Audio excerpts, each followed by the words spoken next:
ನಾನು ಕೆಲವು ದೃಶ್ಯಗಳನ್ನ ನೋಡಿದೆ. ಬೆಂಕಿ ಹತ್ಕೊಂಡು ಉರಿತಾ ಇದ್ದು.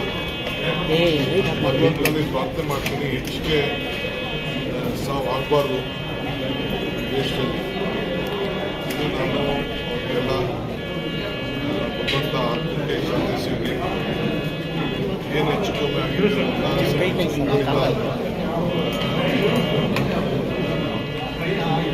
ಸಿವಿಲ್ ಏವಿಯೇಷನ್ ಕದಿಲಿದ್ದಾರೆ ಅಂತ ಭಾವಿಸ್ಕೊಂಡಿದ್ದಾರೆ.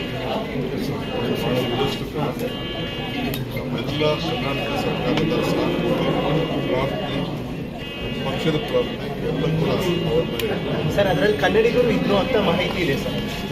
ಕನ್ನಡಿಗರಲ್ಲಿ ನಮ್ಮ ಭಾರತೀಯರು ಹ್ಯುಮ್ಯಾನಿಟಿ, ಮಾನವೀಯತೆ. ನನಗೆ ಕನ್ನಡ, ತೆಲುಗು, ಗುಜರಾತಿ ಅನ್ನೋ ಭಾವನೆ ಬೇಡ.